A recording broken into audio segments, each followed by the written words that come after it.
Wonderful, wonderful. All right, let's go ahead and get started. And to everyone online, thank you very much for joining us. Welcome to the Nichiren Mandala Masterclass taught by Luigi Finocchiaro, also known as Ken Mandara of the Nichiren Mandala Study Workshop, and privileged to be hosted by Nichiren Buddhist Sangha of the San Francisco Bay Area, also known as Nichiren Bay Area, and our head minister, Reverend Rue Michael McCormick. My name is Mark Herrick. I will be your host and moderator for the class. I'm a Dharma teacher and meditation guide with the Nichiren Bay Area Sangha, and I have been practicing Nichiren Buddhism for over 50 years. Luigi Finocchiaro is the author of 26 books on Nichiren Buddhism. Here is just a few of them here on our bookshelf here at the temple. Luigi has a Bachelor of Arts from the Academy of Fine Arts in Florence and a master's degree from Risho University in Tokyo. Luigi has lived in Tokyo for over 25 years, where he's been able to continue his extensive research on the Nichiren Mandala and has since visited over 60 locations and temples where they are currently preserved. First, I'd like to start with a huge thanks to Luigi for being so kind to do this class. I believe it's 1 o'clock in the morning his time, so that we could accommodate all the time zones around the world. So Luigi, really thank you so much for really above and beyond, as we say. Luigi's work is inspired by two great curiosities. First, what attracts the observer to the Nichiren Mandala with such power? And second, how is it that Nichiren's mandala transcends every cultural barrier to communicate directly with human nature? Luigi's three-part masterclass on the Nichiren Mandala traces the history of mandalas in Buddhism, starting from the earliest times to Nichiren Shonen's life and onward to today.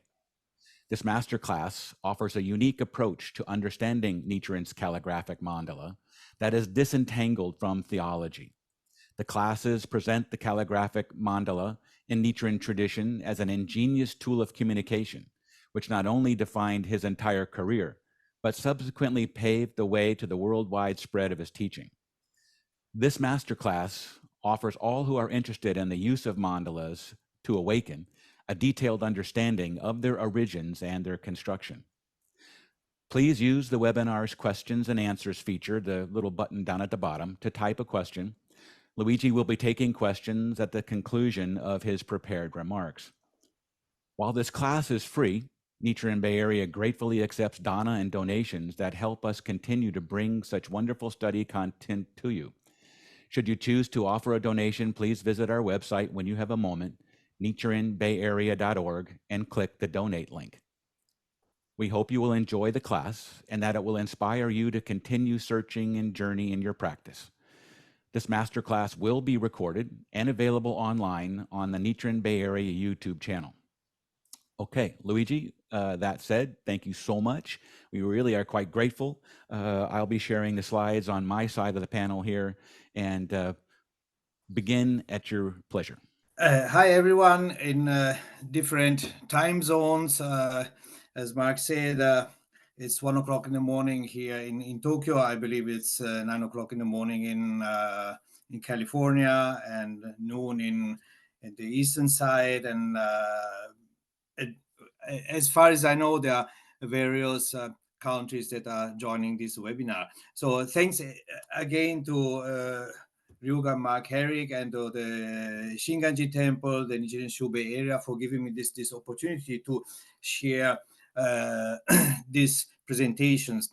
Why I decided to make three presentations is because I had a previous experience with a group in Italy who asked me to make a presentation about the Nichiren Mandala. I said, no, I'm going to make three, not one, because in 1 hour, you just have the time to say, this mandala such and such, is the size is this and this, and it's stored here and there. And, these are things that are you can find in my books, and you can find also on several websites. So I decided to, to enable you to fly with me in a way on a sort of a magic carpet or auspicious clouds, more Buddhistically correct, to enter a completely new dimension, to experience the mandala and Nichiren as a person in a certain way. Uh, I would like to say that everybody has intuitions, so to say. Everybody has his own idea, but the important thing is also for research to become serious.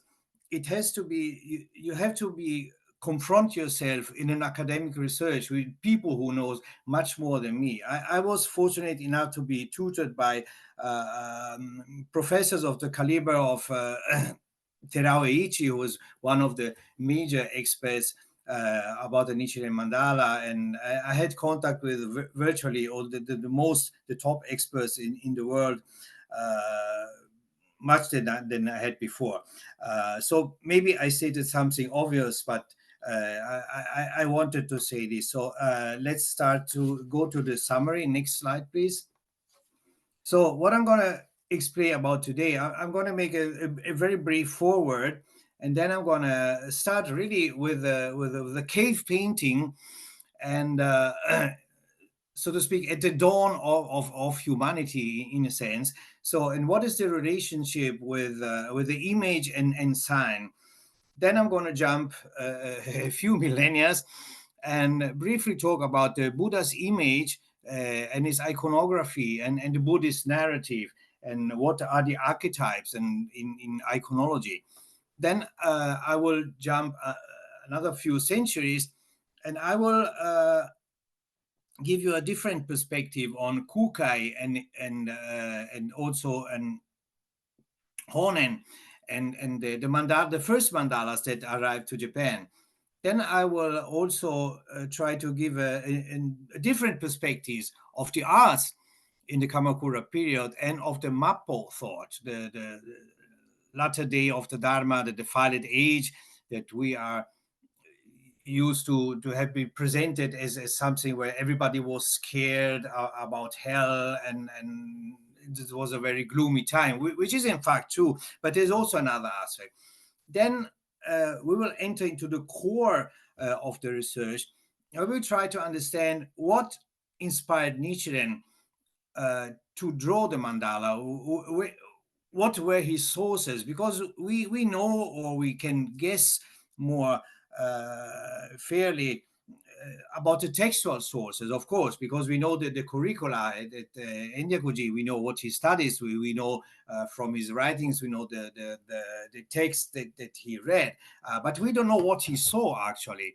And this is also a point that I'm going to try to, how can I say, to discover with you in a certain way.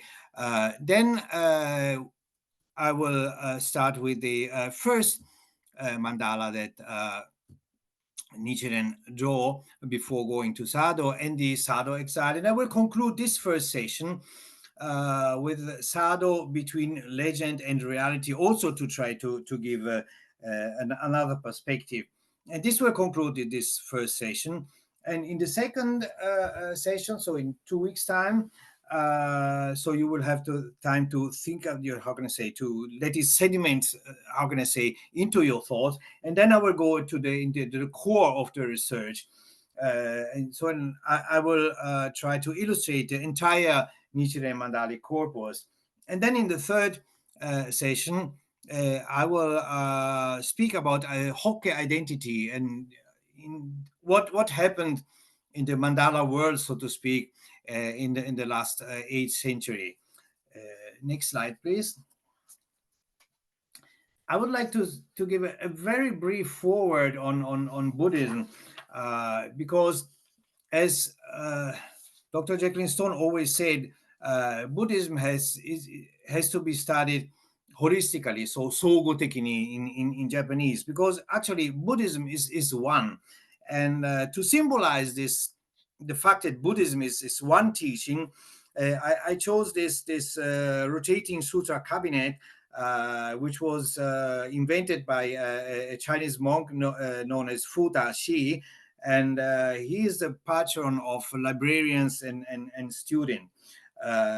So why I would like to emphasize this point, because the point of the so-called sects or schools of Buddhism uh, they were exacerbated in during the Tokugawa period, because priests were prohibited to visit other temples, to have contact with other temples. So of course, like sectarian debate become more and more harsh. But actually Buddhism, in the true sense of the word, it's nothing like this, divided in sects. Buddhism is just one teaching.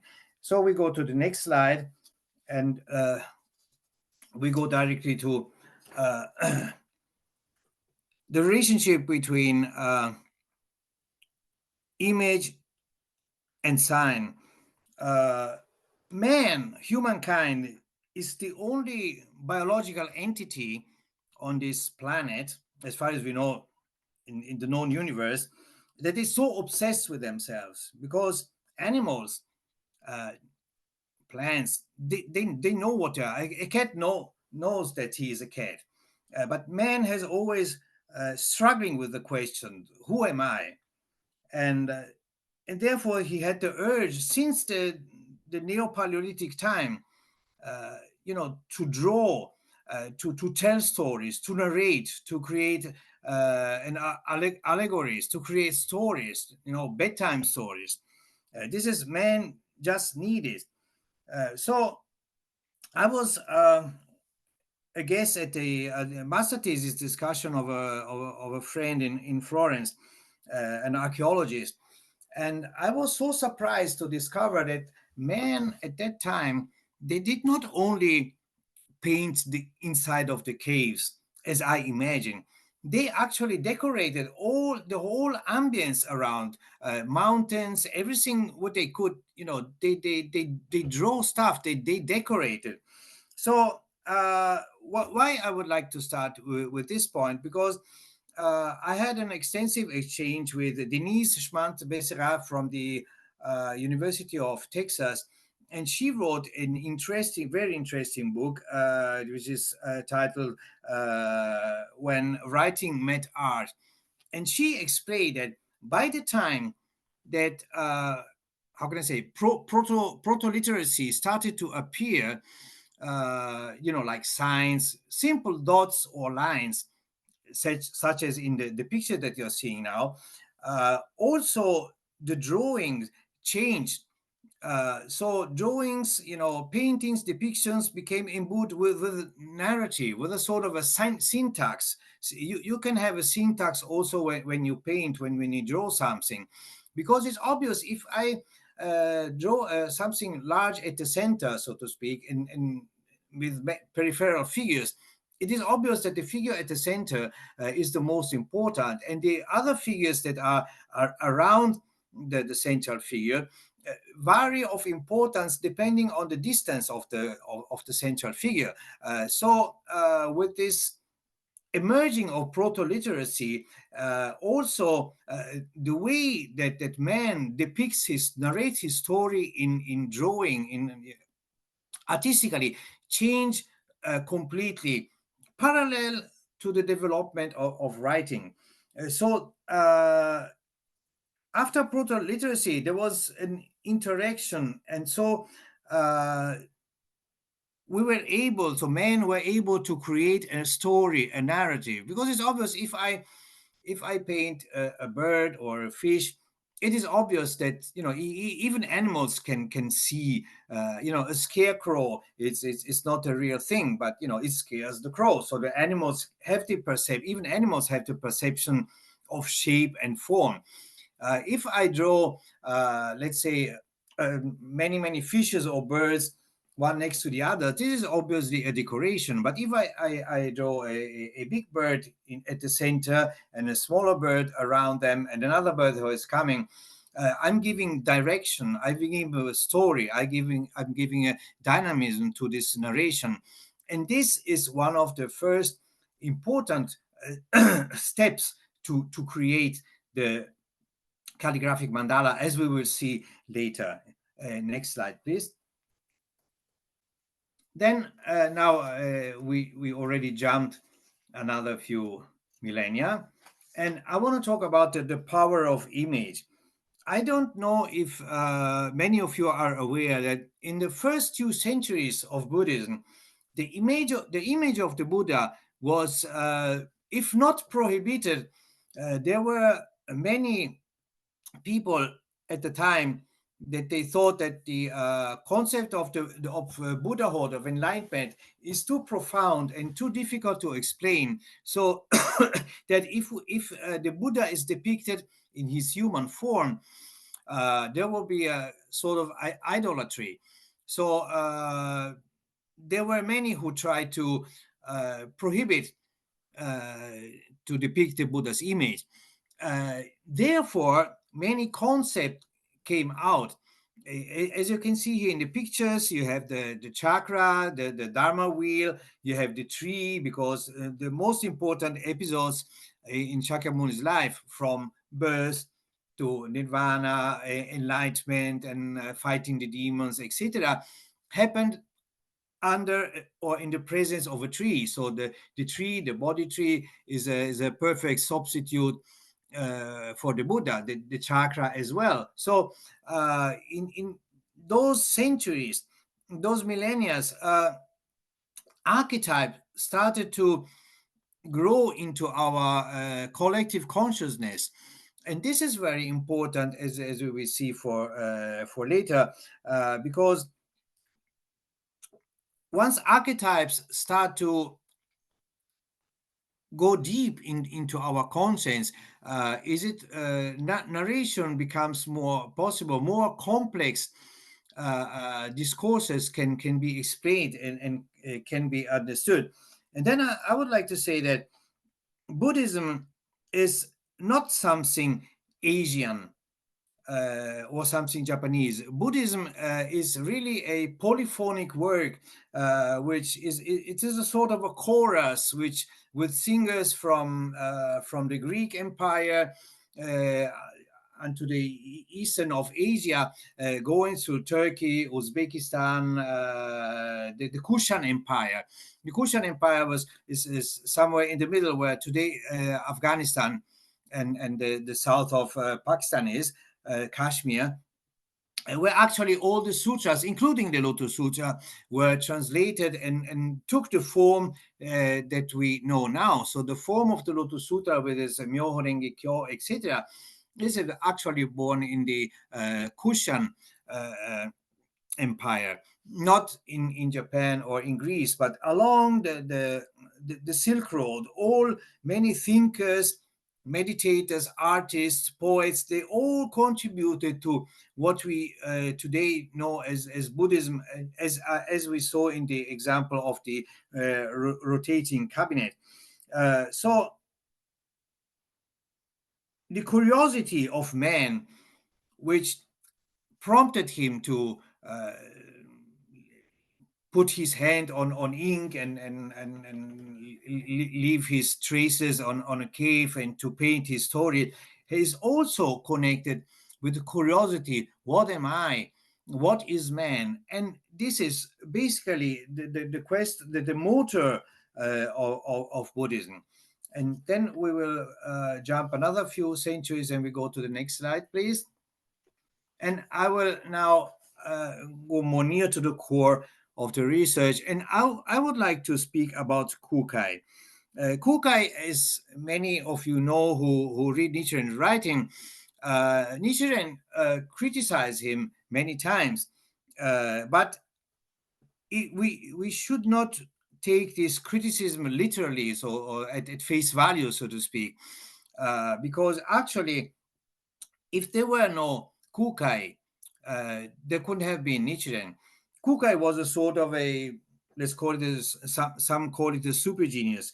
He's the one who most probably invented the Japanese kana script, the Japanese kana scriptures, and he was convinced that in the uh, phoneme, in the graphicization of the spoken world, the Dharmakaya is inside, is dwelling in the phoneme, in the kana that he wrote, and also in the empty space between what we write.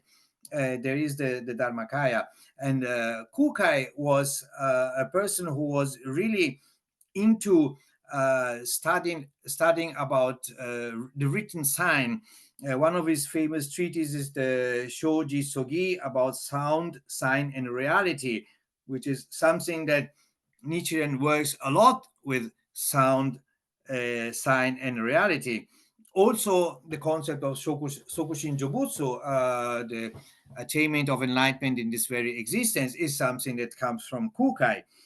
I think that Lucia Dolce has exhaustively explained about the concept of criticism and appropriation. Nichiren criticizes him, of course, because otherwise his school, as we call it today, would have just been a subsect of the Tendai school instead of being a completely new teaching. So, of course, Nichiren criticizes many of his contemporaries and other Buddhist founders, but we should not take this criticism literally. As I said, it's a criticism and appropriation, not appropriation in the sense that he copied something, in the sense that he truly understood what those people, such as Kukai, had been enlightened to or had understood. And then he made it his own. He digested it and he made it his own. Here in the picture, you see two of the first mandalas, copies, of course, which Kukai took with him from his journey to Tang China in the 9th century. These are the Kongokai and the Taizokai mandala, so the Diamond World mandala and the Warm World mandala. Of course, we see these are very beautiful works of art, very colorful. But the point is, what are these mandalas? The mandala is a transformation panel. The mandala is not just an artistic invention to decorate something. It is basically the text of the sutra transformed into imagery. And this is what the mandala is. The mandala is not an invention of anyone, it is based on the text of the sutra. So, in the case of Kukai, of course, it's the Mahabharana Sutra, so the Dainichi Sutra, and the whole narrative of the Dainichi Sutra is depicted in this mandala. So, I would like to make clear that the mandala is a transformation of text into images. So there's, as Nietzsche always also writes, this mandala is by no way my intention. It's just a perfect matrix with matches the original picture. So this is actually the concept of the mandala. So this is what Kukai introduced to Japan when he went to in search for Buddhism in Tang China. So next slide, please. So here we see some Hokke iconography and Hokke art. On your left, you see something that may sound familiar to the attentive observer. It is a Hokke Hensuzu. It is a lotus transformation panel, which is from the year 686, and it was the Honzon, the focus of devotion at the Hasedera temple in Nara. And if you look closely, you can recognize in the middle we have our treasure tower, the Jevala Stupa. Then we have the four heavenly kings and the other figures which are into the narrative of the Lotus Sutra. In the middle, you see another Hokke mandala with Sanskrit glyphs and some, how can I say, figurative paintings, such as the the treasure tower is at the middle, and then you see Shakyamuni and Tao are inside with Siddham glyphs, and around there are the 8 bodhisattvas of the essential teaching and of the trace teaching. So this is basically already the Nichiren Mandala. Then you see, the other picture here. These are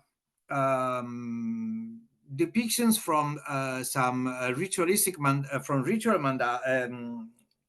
scripts, the Shosonzuzo, the Kakuzencho, the Hazabasho. These are all things that were actually at the libraries of Enryakuji and other temples where Nichiren studied or where he visited. So he definitely came into contact with this sort of visual narrative. You see here in the panel, in the bronze panel, this is all figurative. Then you see in the middle this wonderful mandala, which is still extant. Um, it is hybrid in the sense that it uses glyphs, so logographs, and also painting. And this mandala, it is a little bit 1 century before, prior to Nichiren, and it is said that embedded in the fabric of this mandala are the hair of Hojo Masako. Hojo Masako, as you probably know, was a famous lady, a politician. She was the spouse of Minamoto no Yoritomo, which you find often in Nichiren's writings. So by quoting this detail, I want to say that already in the uh, early Kamakura period already, there were many sort of extreme practices or bodily practices. One of them, for example, to embed your hair into the fabric of a mandala. This is not the only example. There are also other examples of this type of mandala with the hair of the devotee or of the deceased one, which are embedded into the fabric of the mandala. Of course, we have no proof that Nichiren saw those depictions, and neither the other ones that I'm going to show in the next slide. But in any case, they were there. They were already, available for Nichiren to see during his times. Then we go to the next slide. And then I want to speak about medieval art and mappo thought. You see on your left side two sculptures from Nagarjuna and Vasubandhu. These are from the very famous sculptor Unke. Unke was an extremely talented sculptor, and as you see, those expressions are very realistic. This almost, even if it's medieval time in Europe's time, these were already mannerism, so past Renaissance, so to speak. So the Kamakura era was extremely creative on one side, and because of this mappo thought, there were many extreme practices. For example, when Unke was doing art, so painting or sculpting, there were intensive chanting sessions, either the Nembutsu or the Daimoku, which they probably at the time chanted not Namo Myoho Kyo, but Kimyo Myoho Kyo. This is, we have no way to definitely prove this.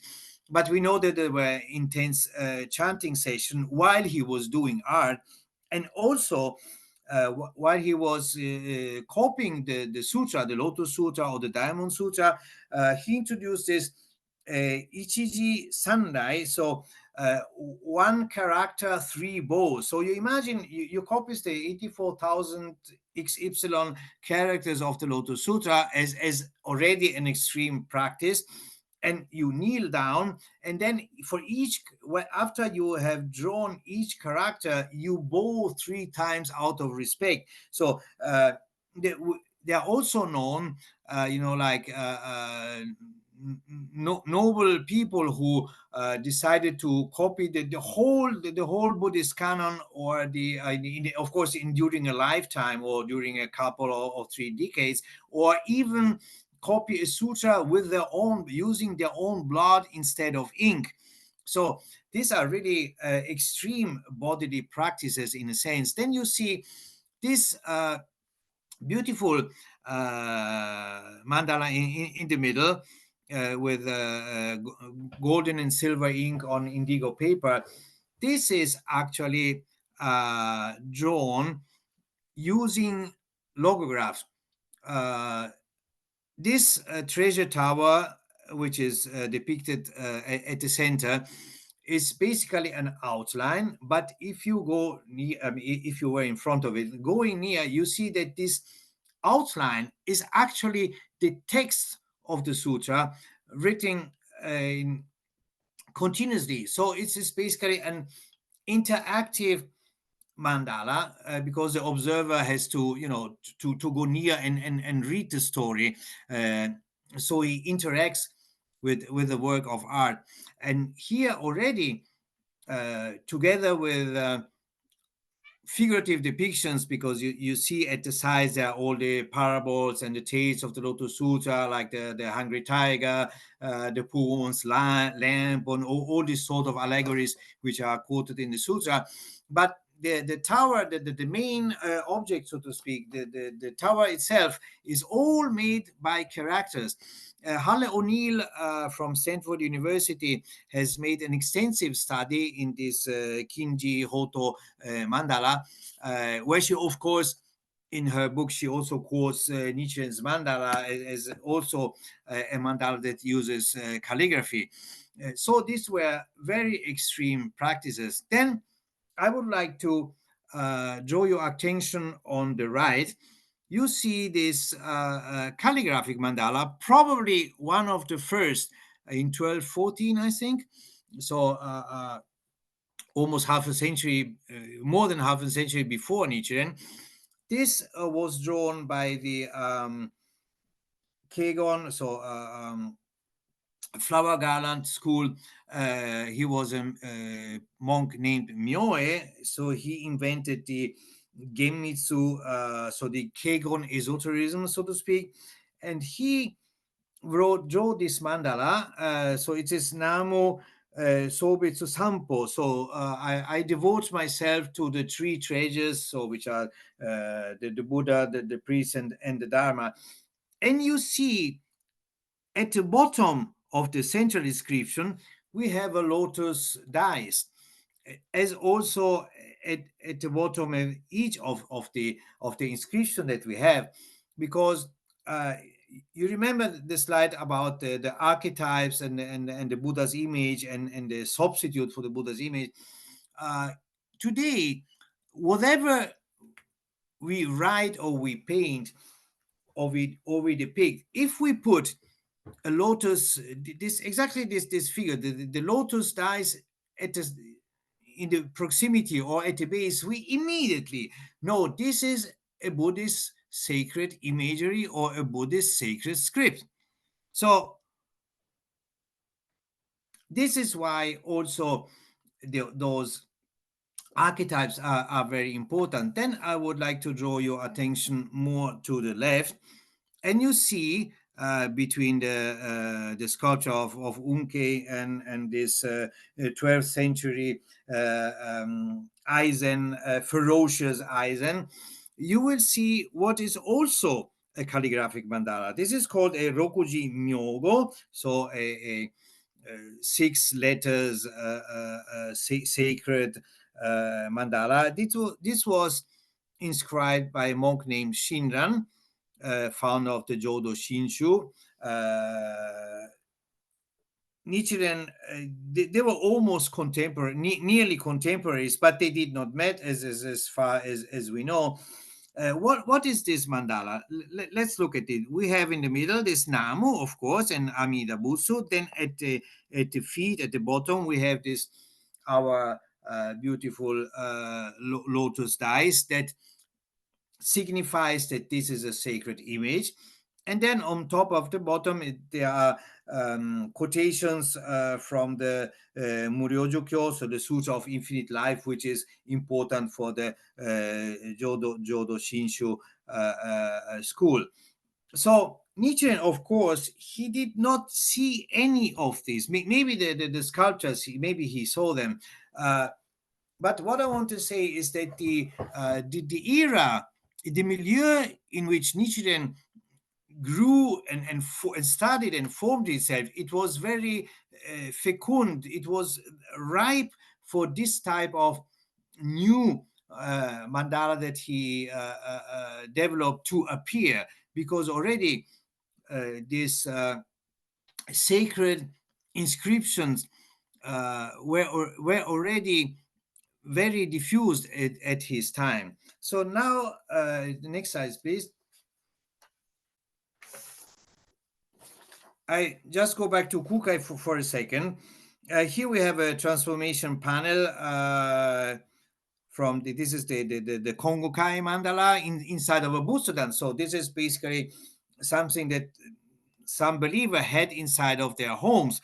We see in the middle, the most important figure is the glyph, the Sanskrit glyph for Dainichi Buddha, which is of course the central and the most important.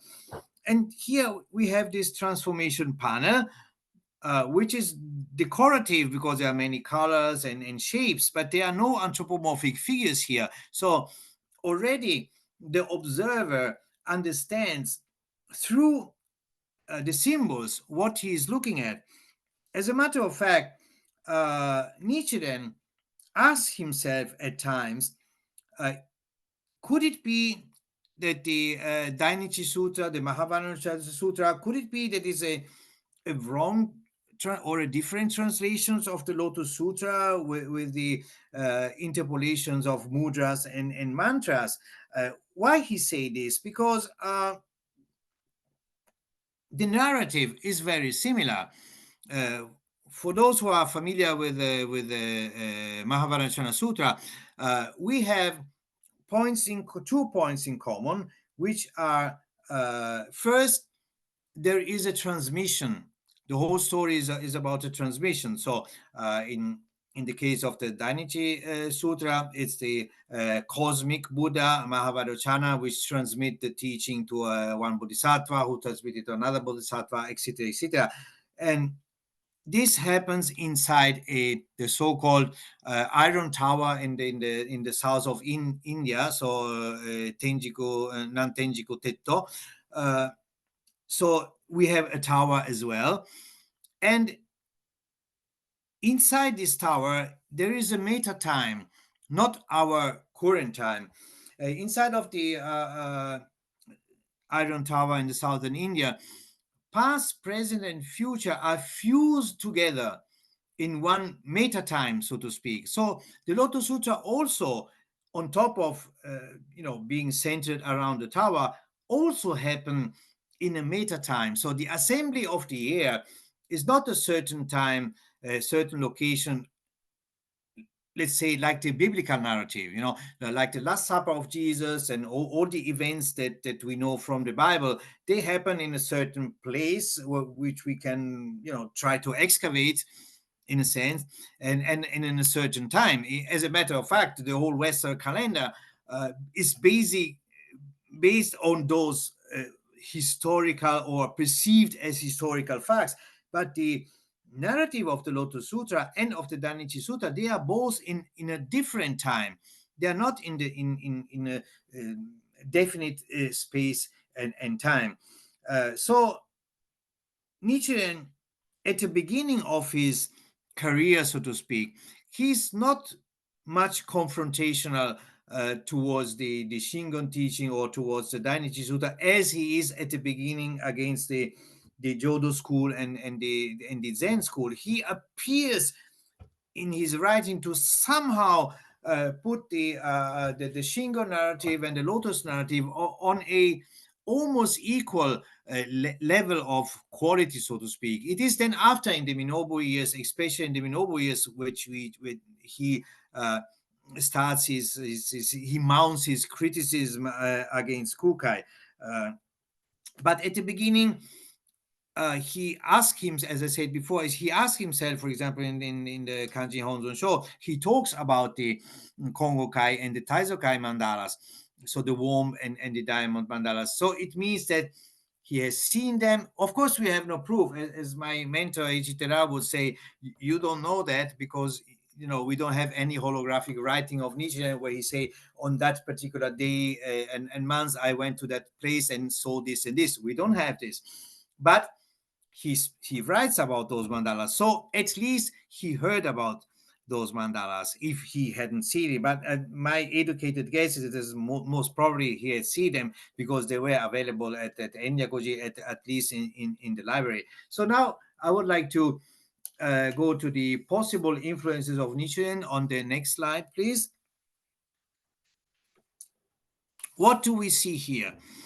Those who are more familiar with the whole Nichiren Mandali corpus has already on the left, on the top left and right, has recognized two original Nichiren holographs. These are the Fudo Aizen Kankenki from 1254. So 1 year after the commonly assumed declaration of his teaching in 1253, he still feels the urge to draw those two depictions of Fudo and Aizen. These are just some details because the whole sheet, there are many other uh, writings where he write this is Nichiren, the 33rd esoteric successor of Dainichi Buddha, something like that. So of course, again, we don't have a proof that he received some esoteric transmission or that he saw or what he saw. But Lucia Dolce has written that Nichiren had probably received many esoteric transmissions. And if you see here in the middle, uh, these are some almost identical in a different style depictions of Fudo. These were made by Enin, so a successor in the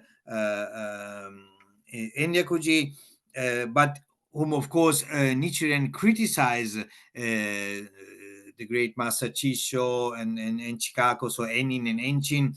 He criticized them as well, but we know, of course, and Jacqueline Stone also wrote about it, that Nichiren draw much of his narrative from those two priests.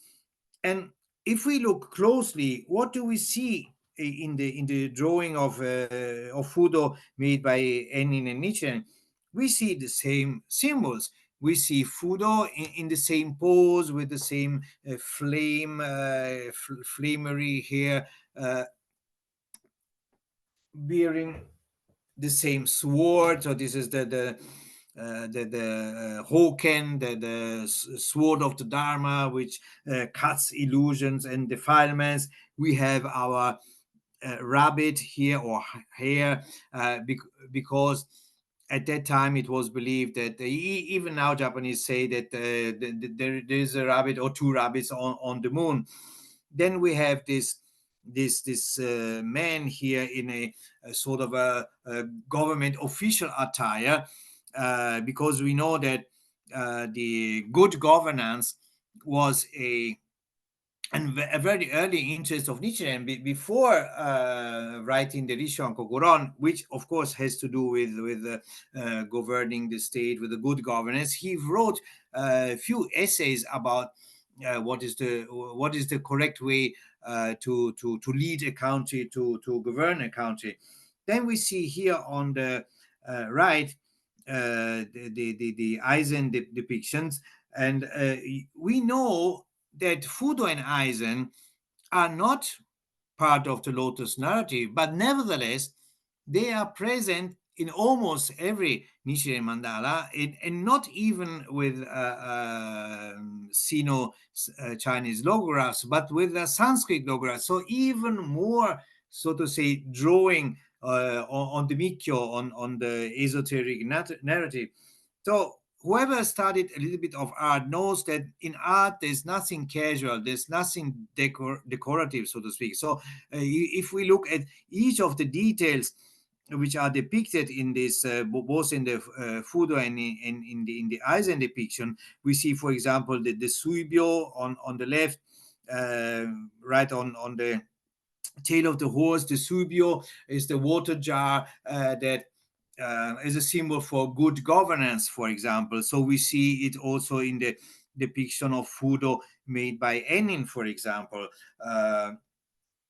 We see many of those symbols, which also, for example, if we go to the bottom on the left, we see the two statues of Fudo and Aizen, with many details that are similar: the hieratic face, the crowns on the top that Nichiren also draws somewhere into the in the Aizen depiction. So the influence of Mikyo on Tendai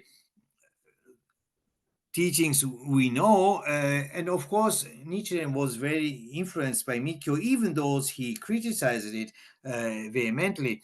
Then next to the statues we see a depiction of Kukai, actually, with his nice Hoken, so his sword, who casts the illusion, and we see the same man in dressed in a governmental attire, so to speak, and also we see the suibyo, the water jar. So we see similar narratives. Then I would like to draw your attention at this copy of a treatise of Kakoban, sorry, of Kakuzen, a esoteric monk. This is actually something that Nichiren had copied. And if you look closely, you see we have the stupa made of 5 elements.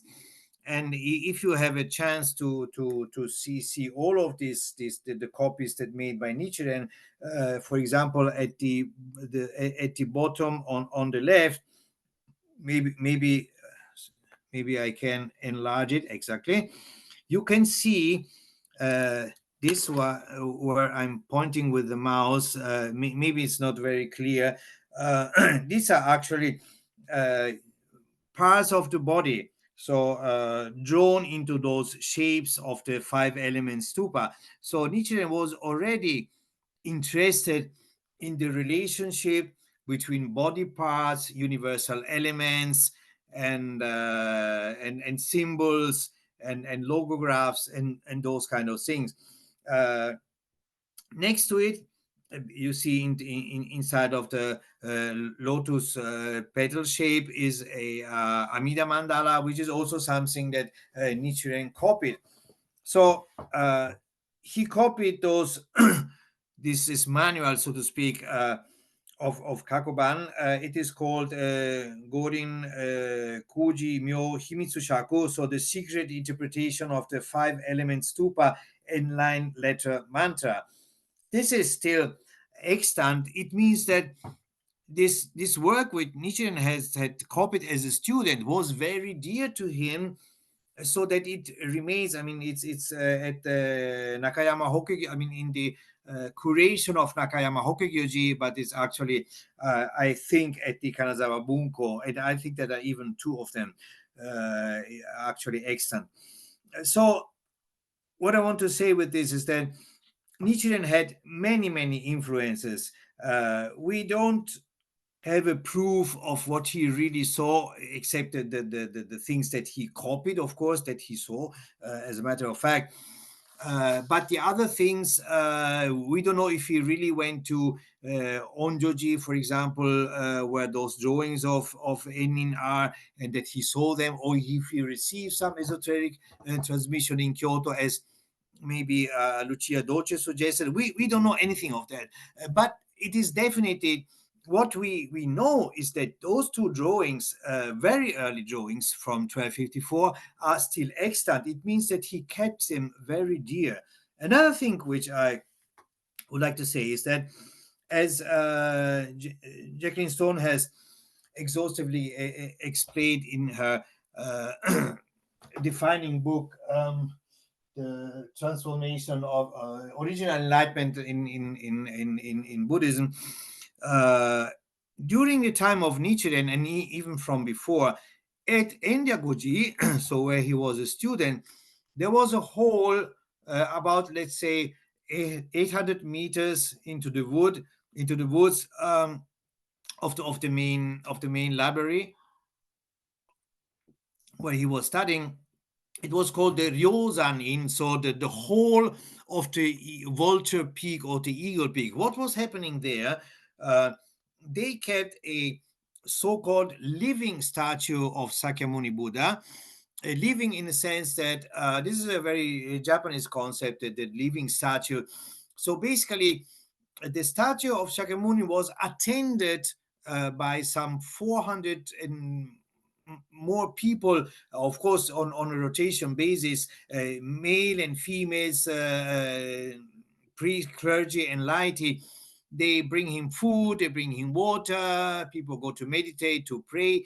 And what they did this, how can I say, theatralization of the Eagle Peak at the assembly in the air. They they put some depictions of Shakyamuni's main disciples. So in a way, it was that people who were meditating there or praying or chanting, whatever they were doing so thinking that they were taking part at the assembly in the air. This concept is a concept which was explained by the historian Mircea Eliade. It is called the eternal return. The eternal return means that through ritual, uh, mankind can always return to a mythological narration or to a mythological episode through ritual. A classical example, which most of Westerners know, is the Eucharisty. When you go to church to the mass, you have this, you have the prayers and the psalms, etc., etc., and then it ends with the priest consecrating a piece of I don't know how it is called in English. Anyway, something edible. And then he said, "This is he consecrates the wine that he drinks by himself, but maybe in the past it was shared. So this is my blood that you're drinking. This is my body that you're eating. You know, following the Last Supper episode, which is thought to have really happened or not, this is not important. The important thing is that through the ritual, believers can always go back at any time to this Last Supper as a disciple of Jesus. And so the same thing was what was happening at Ryozanin. So believers and devotees, they could always go back to the uh, Shakyamuni's time, Metta time, expounding the the Lotus Sutra at Eagle Peak, which is also it is actually a geographical location, but the Eagle Peak narrated in the Lotus Sutra is not a geographical location; it is a meta location in a meta time. So we have, of course, absolutely no proof that Nichiren heard about this. He definitely did not was not invited there, because even if he was a priest studying at Enyakuji, we have a list still extant of people who went there. So we know that it's always the nobility, the Fujiwara clan, princes, nobles. So definitely a priest of obscure origins, and most of all from the Kanto region, which where people from the Kanto were considered backwards, retrogrades from the sophisticated Kyoto people. Uh, they were definitely not allowed. But we can make an educated guess that Nietzsche maybe have heard about it. We know, of course, from his writings that Nietzsche had very, in Japan we say, very high antennas. So he was able to understand the zeitgeist, what was happening around him. He was a very good listener, and so my educated guess that he would have probably at least heard, people coming and going. Excuse me. This building, which was not far from where his dwelling was where he was taking the public lectures, he would most definitely have heard of it. So what I want to say is that Nichiren definitely must have questions himself with, how can I render this? which is the not which is the best or correct Honzon focus of devotion, which is the best way to enable this something similar of the eternal return, something similar to the how can I have the people go back to the not to the historical Shakyamuni but to the eternal Shakyamuni, to this narrative of the Lotus Sutra. And then I will go back to this, and now we go to the next slide, please. I take another jump now, and I would like to talk about Honen. Honen, which is of course very also the target of Nichiren's critique, harsh critique. Honen and Nichiren were, almost 1 century apart, and we could think by reading Nichiren's writing vis-a-vis or literally, so to speak, that they could have been enemies, or anyway that they were two different words. But wait a moment, uh, Honen and Nichiren, they studied the same curricula. Honen was a Tendai priest, so all the practices that Nichiren learned, Honen also learned. At the end, Honen, after spending decades at the Enryakuji, or anyway at the Heizan, more precisely, he became distressed because he thought that the defiled Mappo era, the latter day of the Dharma, that humankind is too afflicted by illusions, by afflictions, the klesha, the bono in Japanese, so that the only way that he could save all humanity is to guide them into the compassionate hands, so to speak, of the Buddha of infinite light, so in the Buddha Amida. Then after they pass away, and the Buddha Amida will guide them to the Western paradise, then they will be free of afflictions, and then they could practice the Lotus Sutra and reach enlightenment. So basically, he did not discard the Lotus Sutra in the way that seems to be more harsh in Nichiren's writing. The reality is a little bit different. Of course, when Honen wrote his Nembutsu Senchaku Chu, so the Nembutsu chosen above all, which is also a target of Nichiren critique. During Honen's time, he was also harshly criticized, for example, by the monk Myoe, the one who inscribed this mandala, which we have seen before. So there were many people who went against this Nembutsu chosen above all. But one of the greatest genial, how can I say, achievement of Honen was to concentrate all these long and painful meritorious practices which we have seen, your hair embedded in the mandala, one character, 3 bows, copying the whole canon, and heavens knows what kind of complicated and painful practices, like chanting many sutras and many things, because there was no fixed rule at the time. People thought, yeah, whatever has to do with Buddhism is a meritorious practice, so I'm going to do them all. But no, Honen concentrated everything in the single practice of Namu, devotion to Amida Buddha, so Namu Amida Butsu. And this is actually what is in common with Nichiren, even if Honen was for the Tariki, so the external power, and Nichiren was for the Jiriki, own power. What they had in common, it was this concentrating everything into a single practice. We know, for example, in the writing that the wife of Daigaku Saburo is, I think in English it's known the Gosho on menstruation, where she asks him when she's on her period, should she refrain from chanting the sutra, because in Japanese culture, women during their periods, they were prohibited to visit the shrines because of the whole Shinto narrative.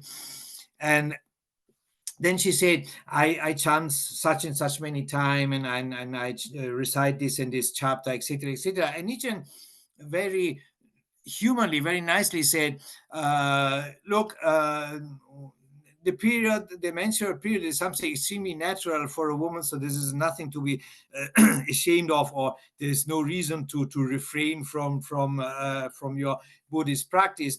And also, what I wanted to say is that I have never heard about anything about the practices that you do. So why I quoted this is to say that during Nichiren times, or also people were not to say confused, but they were doing, many different kind of practices. So Nichiren also drew this idea from Honen to concentrate everything into the devotion Namu to Myoho Renge Kyo, to the Lotus Sutra. And another thing is the idea of the savior. Honen wanted to save everybody, the humanity, in guiding them towards the compassion of Amida Buddha.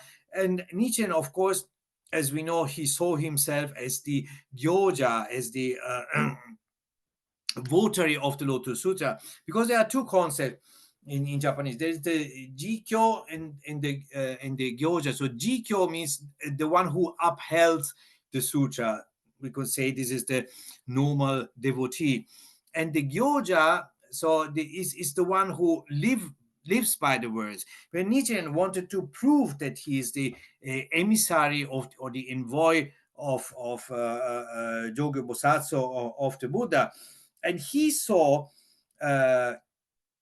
his the all the difficulties that were showering upon him as a means to transform his karmic retribution. So he writes, "I'm overjoyed that I've been exiled and this and that." Because in this way I can, so to speak, polish my sins, or my past karma. And also he asked himself, am I the voter of the Lotus Sutra? But then who else lived the verse of 23 characters? We will be persecuted by swords and staves. It was only me. So he overjoys that all these difficulties which he was proactively looking for, as a way to prove that he is the Gyojas, so the devotee, the practitioners of the Lotus Sutra. I think Dr. Yukio Matsudo, which is present somewhere in the audience, has written a beautiful book in English, Nichiren, der Ausübende des Lotus Sutra, so in German, the practitioners of the Lotus Sutra. So in this way, Nichiren, again, I repeat, he could establish his own teaching without being just a sub branch of the Tende school. We all know that Shingon school, Tende school, any other school has many sub branches, as unfortunately also the Nichiren school. So back to Honen, these two men had the same curricula and had many points in common. I have read a very interesting, a small book, which I shared also with Jacqueline Stone, which was suggested by me by the former librarian of Risha University. Is called in English something like Namo Myoho Renge Kyo versus Namo Amida Butsu.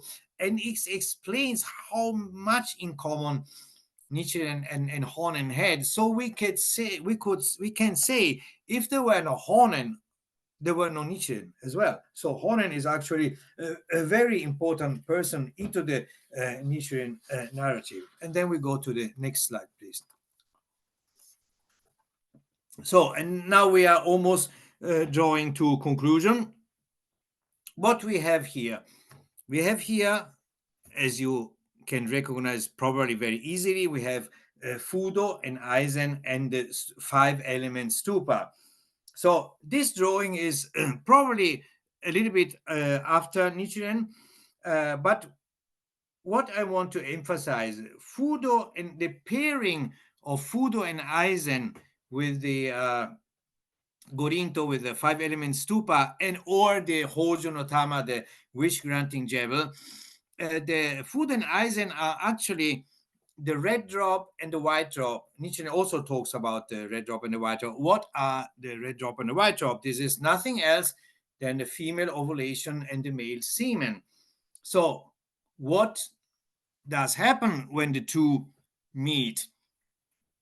And you see in the middle is the 5 elements super. This is what happens when the red drop and the white drop meet. So, of course, the narrative is much more complicated. I try to put it in a more simple way. But anyway, the red and the white drop generate life.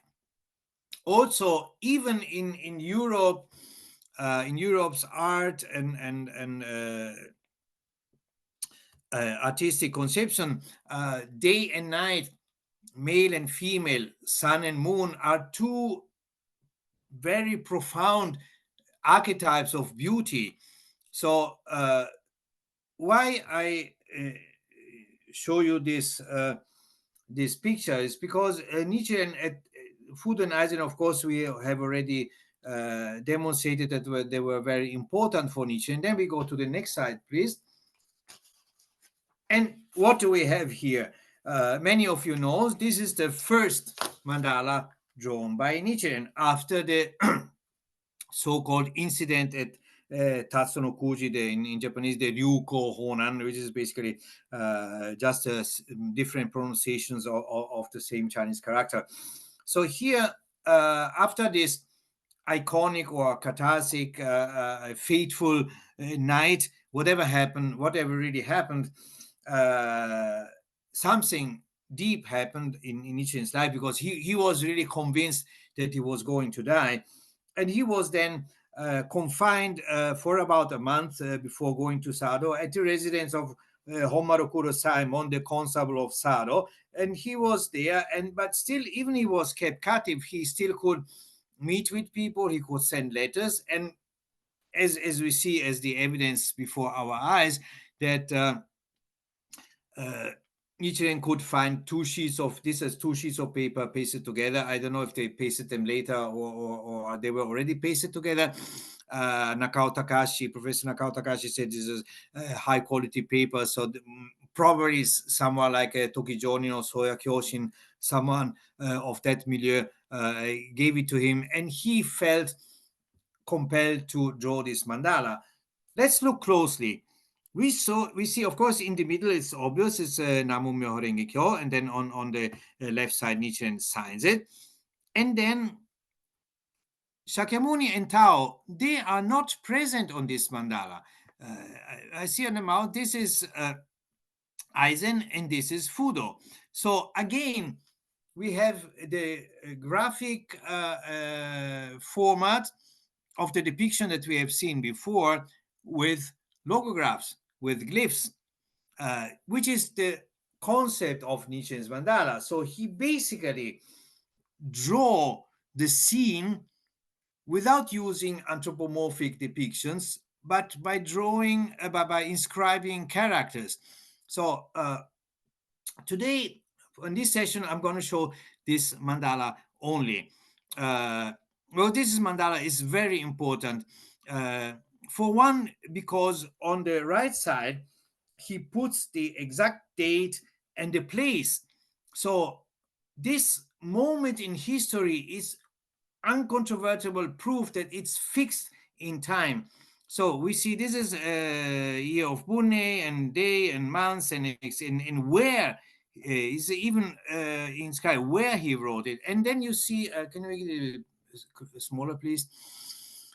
You can see that actually Fudo on the upper corner on the right is basically squeezed. So we can guess that Nichiren inscribed this the date and place before placing Fudo and Aizen, because otherwise because Fudo, the poor Fudo, so to speak, remained out of space, so he's squeezed in the upper right corner.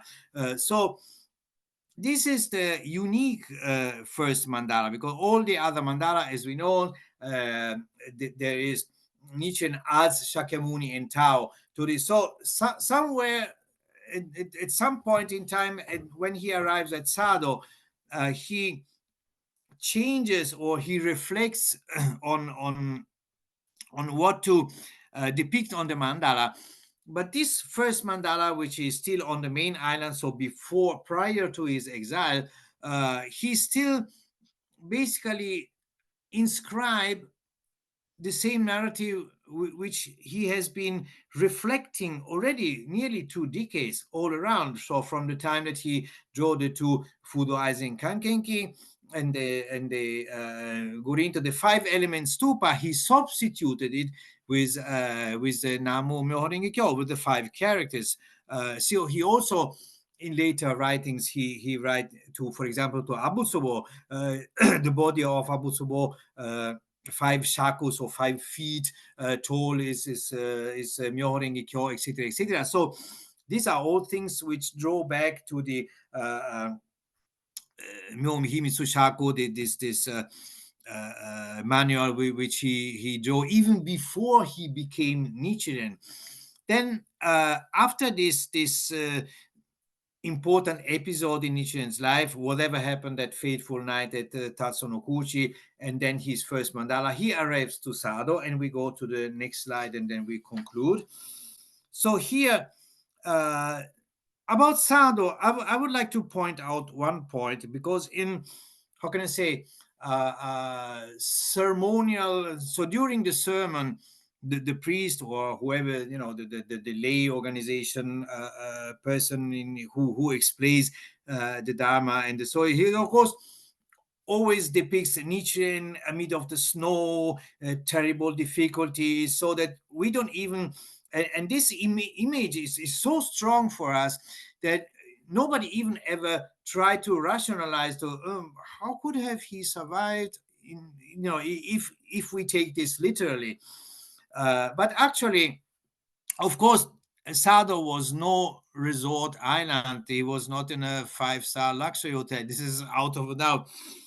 But also the narrative of the poor Nichiren, freezing in the snow. Of course, he wasn't comfortable at all.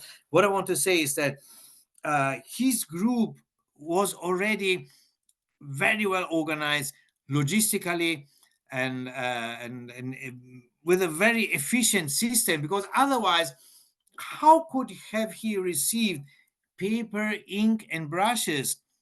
Of course, we have the evidence we have the Kanji Honzon Sho, and this is an evidence, but also we have even more evidence, because Nichiren thanks, for the ink and the brushes and the paper that he has received.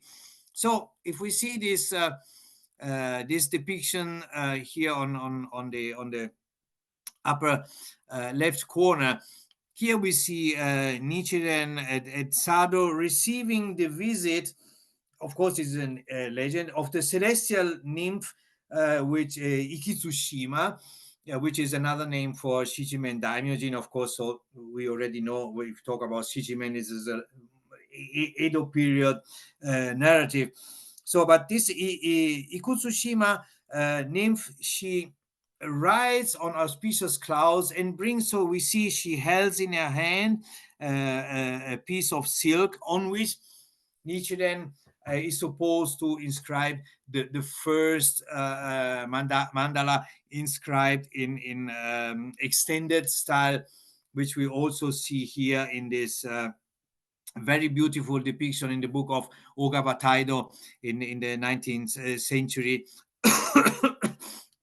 Which was at his time in the 19th century a revolutionary book, because it was the first book which was illustrated, but the text was not in difficult Kambun Chinese character, but it was in Kana characters, so in phonetic characters. so that even the young women and uneducated people could read about Nichiren's story. So the role of the so-called denkibon, so the narration books, is has been always very important in Japanese Buddhism, and probably in every kind of religion and narrative. But also, especially in Nichiren Buddhism, where many famous artists and I wouldn't say painter because there were more carvers of xylographic woodblock prints. They have depicted and illustrated Nichiren's tales. So in Sado, we don't really know in great detail what happens, except from Nichiren's own autobiographical account. So much of it is in the realm of legends, but something definitely happened in on Sado. We don't know if this first Shiken Sado Daimandala ever existed or not, because it's not extant anymore. Unfortunately, it was burned down in the 19th century at Kuonji. There are two school of thoughts which are, of course, harshly debating. There's a Professor Hoku Kuwana from Nabuson University who is absolutely certain that it existed in Nichiren's own hand at one time, because it reflects the text of the Rishoan Kokuron.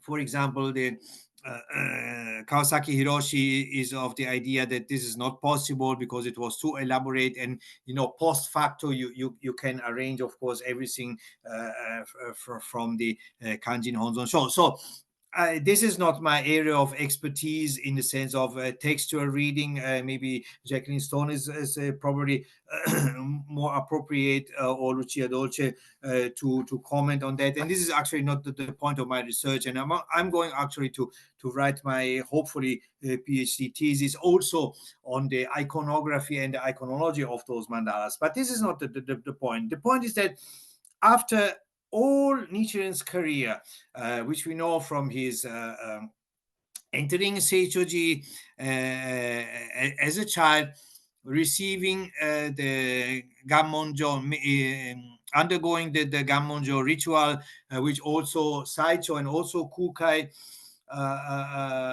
did, which is the ritual where Nichiren explained that he received from Bodhisattva Kokuzo this famous jewel of wisdom, because this Gammonjo ritual was supposed to enable you to have a wonderful memory. And as a matter of fact, Nichiren had at least a photographic memory, because of course he used text, because we know that, because he asked Toki Jonin to send him the text on Sado, because without those texts he couldn't write anything.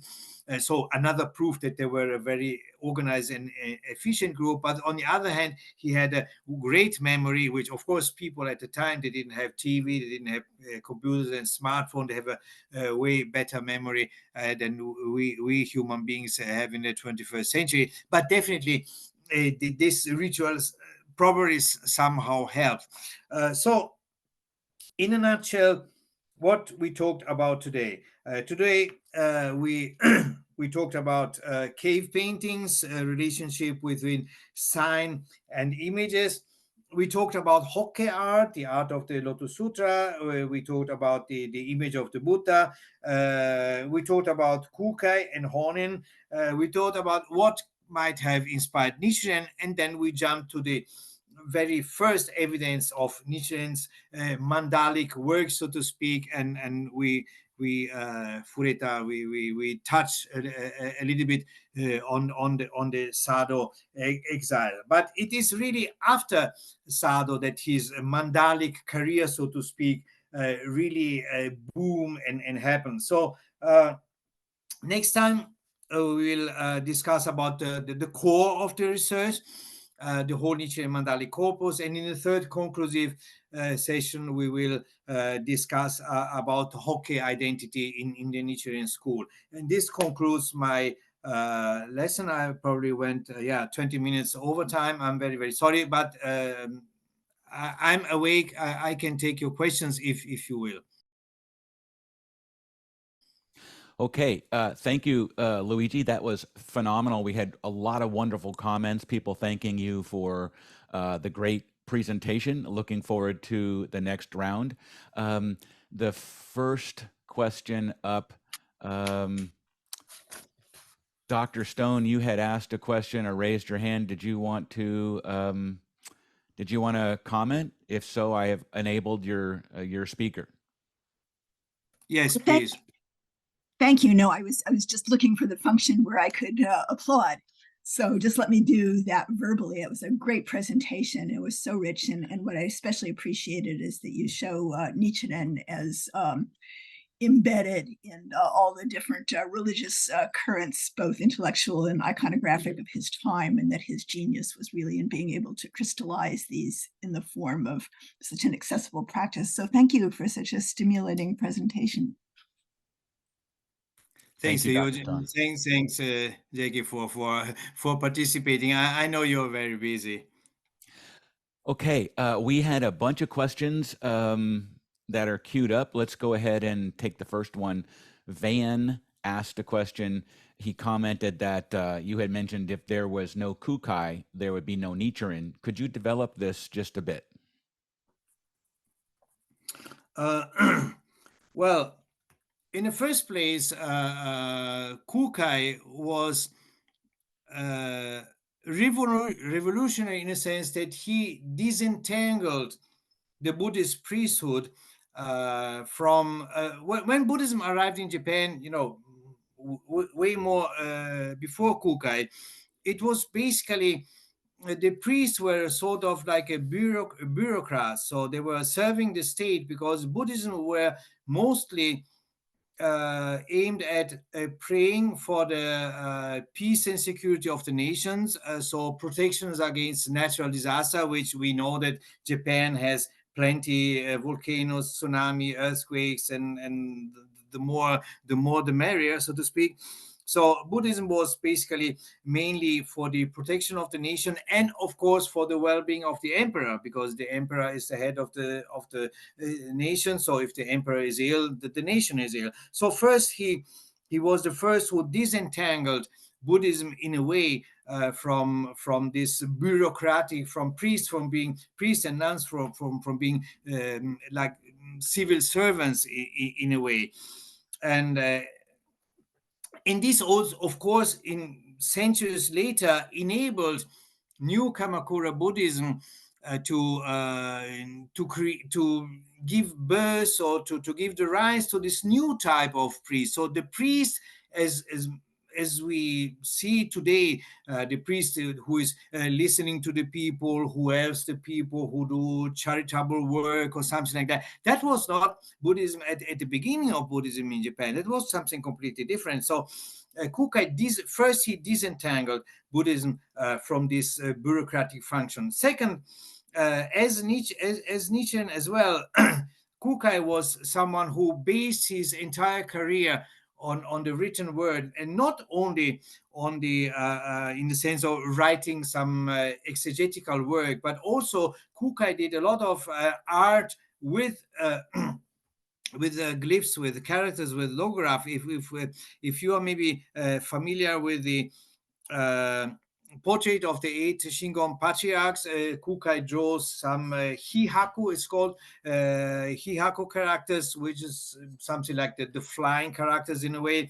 So Kukai was also someone who used visual art to spread his message, of course, with the mandalas and with his calligraphic art.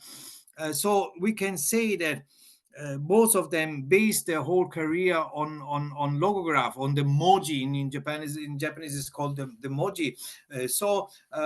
If there were no Kukai, Buddhism would have been the old Nara schools about meditating, and of course doing those semi magic rituals for keeping away bad influences and disasters and this sort of stuff. So in a way, of course, their teachings and their career were very different, because Kukai was not a priest as Nietzsche in a way. The young Kukai was a sort of outcast or the outlaw in a way. He was a very talented young man who went to study at the university at the time, to study Confucianism, to study Sanskrit. But at a certain point, he just dropped out. He went into the forest to practice shamanism and syncretic practices. It's not really actually know what he has done.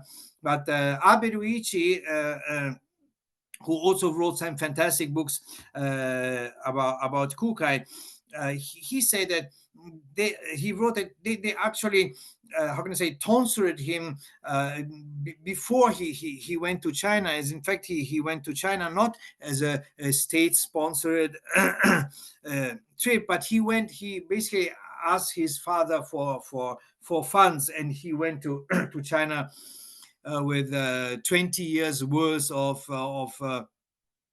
gold or whatever was the currency at the time, to stay in Tang, China, to study for 20 years. He actually came back after 1.5 years or 2 years, I guess, and he's spent his whole allowance of 20 years in bringing back all these Buddhist artifacts to Japan. So the concept of introducing the mandalas, of course, Saicho also brought back a lot of mandala, but this is mainly the mandalas that Kukai brought back that inspired Nichiren. As in fact, he in the Kanji Honzon Show, he writes about those mandalas that Kukai brought to Japan, not the other mandalas that Saicho brought to Japan. Although Nichiren is supposed to be in a direct transmission with Saicho. So in this way, in this sense, we can fairly say, sorry, that if there were no Kukai, there wouldn't have been Nichiren. Thank you, Luigi.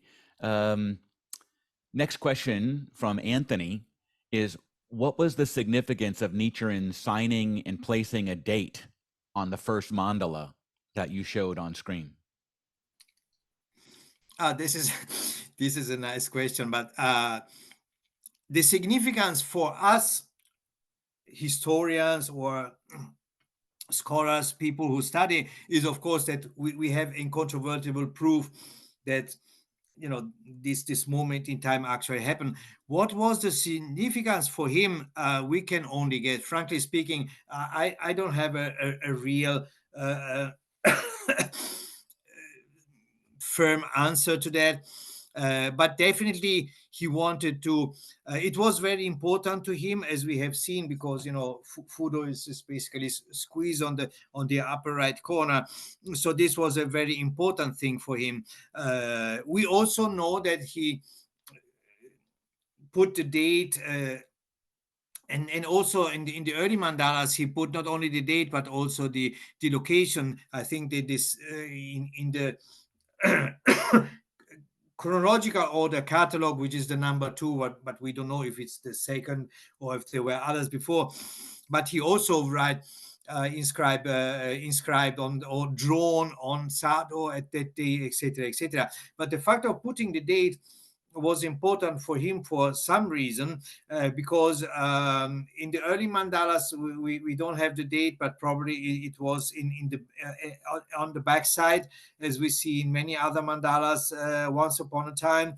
But then after a certain period, from the late Bunei period, he always put the date on the mandala. In fact, most of his mature period mandalas of the Kenji and the Koan period, they are all dated. So this was evidently very important for him. Thank you. We're almost to 10:30, which is 2:30 in the morning your time. I can hear your voice starting to go. I'm going to probably see if I can just group a couple of these questions together. Lucas and Sarvash. Some water, yeah. Oh, yes. While you're going to do that, I want to just go through our announcements real quick, because we're starting to lose some people. First of all, please do visit Luigi's website, which has a link to the bookstore. It is posted in the chat if you want to copy that link. This is the nichirenmandala.weebly.com /. all of the material that Luigi is discussing here is covered in great detail in his books. I can't recommend them enough. Please do go to the bookstore and purchase those books. Reminder to everyone that the United States changes from daylight savings time to standard time on Sunday, November 5th. That won't affect the next class, but it will affect the third class. The next class, part 2, is Saturday, November 4th, same time as it was today, still on daylight savings time. And then the third and final class is the very next week after that, which is Saturday, November 11th. That will be affected by the time change. So please double, triple, quadruple check your time zones. And then just as a reminder, the Nichiren Mandala Masterclass will be recorded. We will put it into post-production to clean it up, and then it will be made available on Nichiren Bay Area's YouTube channel at the conclusion of the third class. We do want to specifically thank Luigi for bringing this class to the world's attention. The material is so stimulating and interesting. I personally want to thank Reverend McCormick, the head minister of Nichiren Bay Area Sangha, for working hard with the Sangha to host this presentation. So thank you to everyone to do that. With that said, let's go ahead and go back to Luigi for questions and answers. This one is really on my mind as well. So Lucas and Sarvash both ask, where and why did Nichiren place so much emphasis on Aizen and Fudo when they're not part of the Lotus narrative? And everybody kind of wants to know, like, what do they mean? There's been some connection between Aizen and Bono Soko Bodai and Fudo and Shoji Soko Nehan, but nowhere in Nichiren's writings does he actually directly make that connection. So help us out. Look, frankly speaking, the short answer is we don't really know. In a sense, no, we don't really know, because as my mentor Terao Ichi would say, game. He always used this word, game mitsutoeba. If we want to be very precise, we really don't know, because there is no writing of Nietzsche where he says, I put Fudo and Aizen on the mandala for this and this reason. The reason, what we can say about Fudo and Aizen, and that we will see in the next presentation next time, is that they reflect as a mirror the zeitgeist, the situation that was during Nietzsche's times, because we will see by if you see the entire mandalic corpus, you see that Fudo and Aizen are very, very thin at the beginning. They're almost, tiny at the sides, elongated, like just two snakes or something like that. But then they grew bolder and bigger, because Fudo and Aizen have a protective function. This is the reason why they are on the mandala. They have a protective function because they are promised to, as also the four heavenly kings, that they will protect the Buddhist practitioner. As a matter of fact, we see that once the Mongols start attacking and gearing up for the second attack, and then also we have the persecutions on Nichiren followers during the incident at Asahara, for example. Around that time, which was not an easy time, but not only for Nichiren devotees, for all Japanese, because they were sending all the warriors to Kyushu in the south to build the wall, to contrast those barbarians which were arriving, those warriors, the Mongols who were trying to conquer Japan. So people were really afraid. On top of this, there were also, the Kamakura magistrate, Taira no Yuritsuna, so most of you know as Heino Simon, which was directly involved in he had a grudge against Nichiren for previous situations. So he was trying to, because he couldn't attack Nichiren at Minabo anymore, so he was trying to head it on his followers. So people were afraid. As a matter of fact, we see, but that I would like to explain next time. So just a spoiler, we see in a certain period during the Koan era that the central inscription of the Daimoku, it becomes is proportionally smaller, and Fudo and Aizen are much bigger.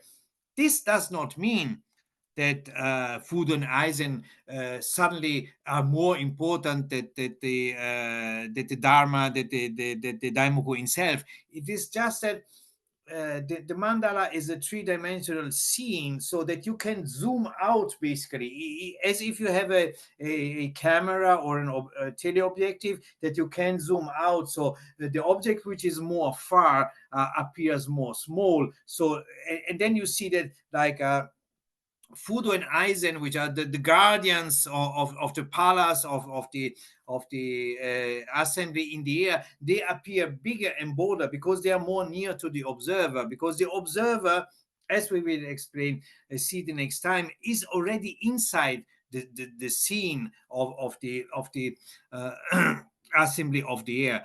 So this is the Fudo and Aizen are there for a protective function.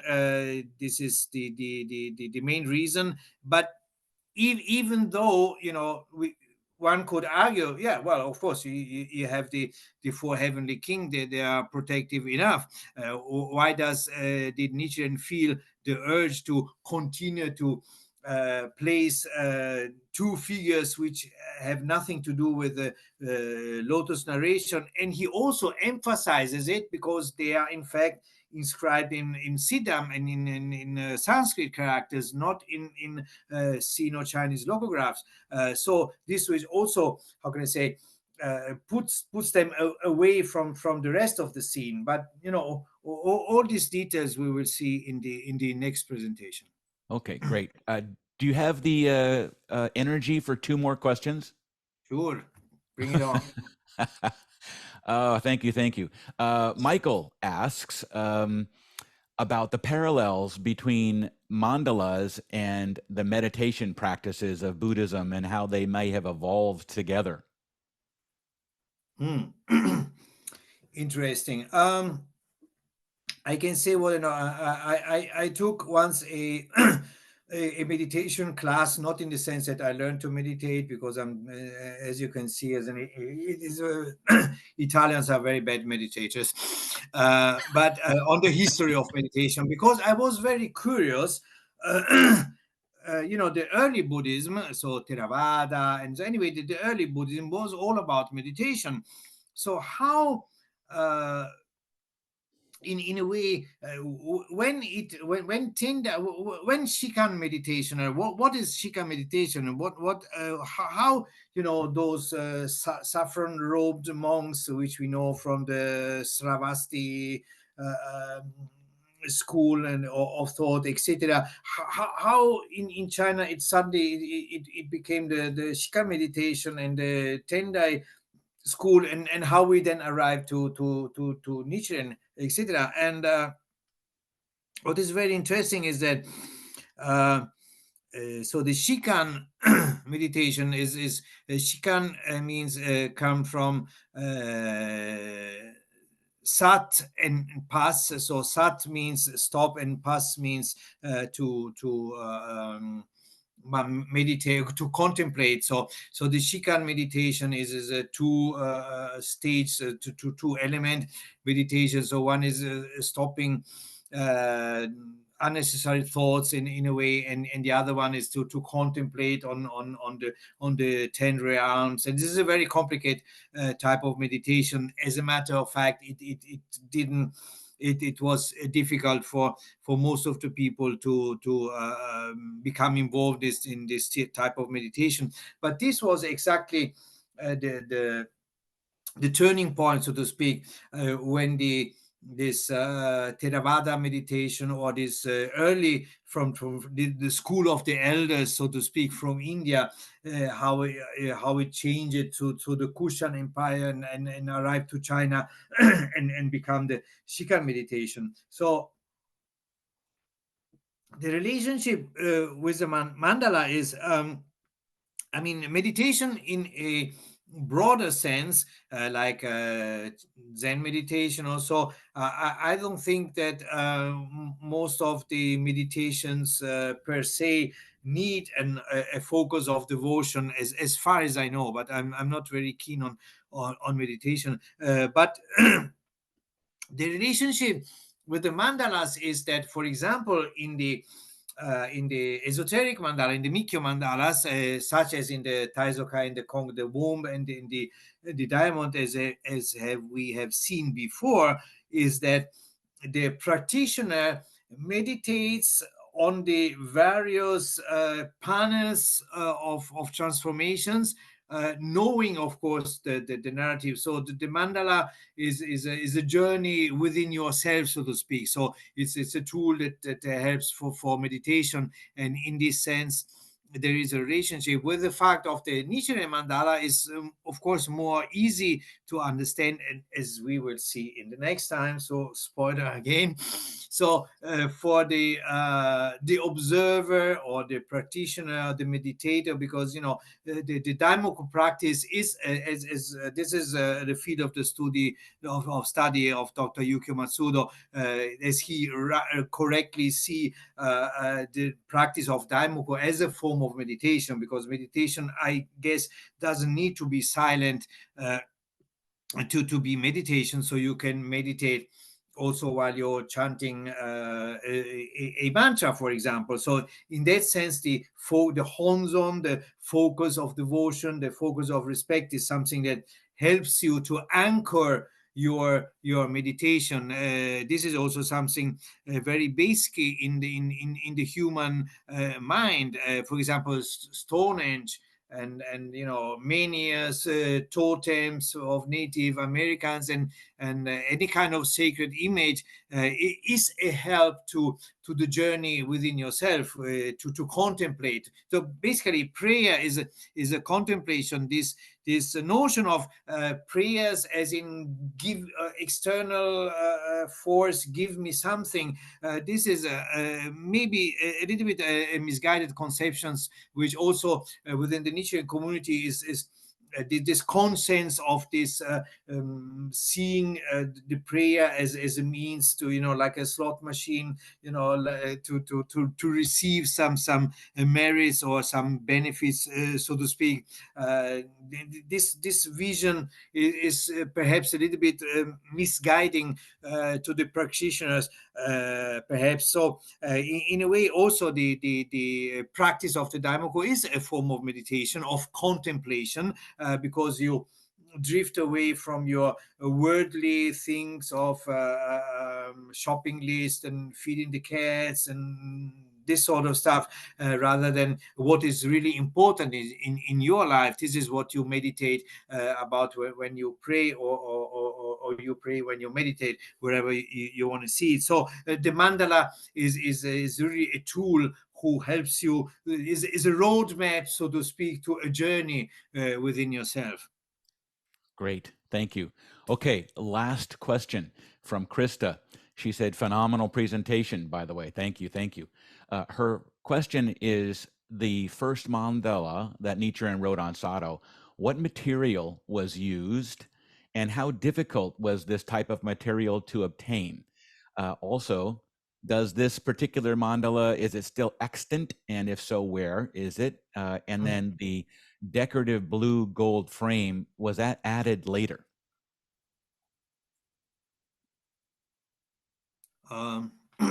Okay.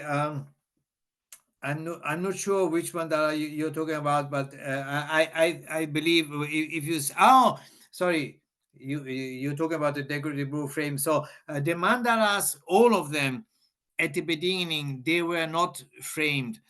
They were just pieces of paper. Devotees, usually the Nichiren group, they did the mandalas, I mean the paper by themselves. Professor Nakao Takashi suggested that there must have been some paper expert among the Nichiren group, but basically they processed mulberry tree and bark, and pasted in basically papier mache, as we have done as kids, and then they produce this highly durable paper by themselves, or in other cases, some more wealthy patrons, as we will see next time. Spoiler again. They provided already some high quality paper, decorated already with some decorations. So this blue frame, which you have seen in the picture, this was added. Professor Nakao says probably they were framed about a couple of centuries after they were produced, and he suggested at the beginning they were attached to some rods at the temples, or at the proto temples, at the early Hokkaido, the prayer halls, because he still found some metal particles on the backside.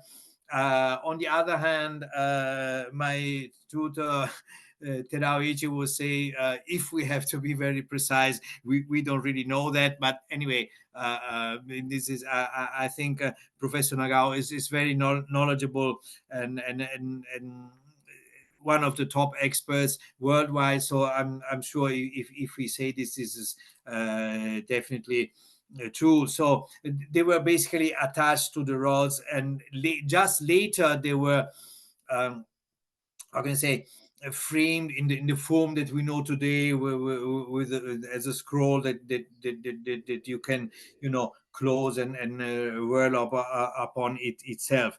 So I think that you are talking about this mandala. If we're talking about the blue frame, this mandala is still extant. The picture is mine. I took it in 2007 at Ryuhonji Temple in Kyoto. How it landed there, we can talk about an hour at it, but we don't really know. It is probably because of, and there are two extant Nichiren writings, one to Shijo Kingo and one to Ikigami Munenaka, extant at the same temple. So we can guess that it arrived there through the Ikigami connection, or to the Saburo Yorimoto connections. I mean, Shijo Kingo or Nichizo, that we don't know. But this is definitely extant, and you can see it every in August. The dates change sometimes, so if you happen to be in Japan during the period of August and go to Kyoto, you can even see it, and the photographs was taken with the priest's permission. You can even, I mean, you don't touch it, but you could theoretically, if you wanted to. So Ryuhonji is extremely permissive, and hopefully that they will continue to do so, and that some lunatic won't try to do something strange, so that at that time that they will of course put it at least under glass and not freely available like it is now. So if you mean the again, this mandala, as Professor Nakao said, it was done on a high grade paper produced in the Kamakura period. These are two sheets pasted together into one. And if you talk about the Shiken Sado mandala, so the first legendary, I dare to say, because it's not extant anymore, the first mandala in extended style that Nichiren supposedly inscribed on Sado, it was on a silk, on a special kempon silk made especially for paintings, and not for clothing, so to speak.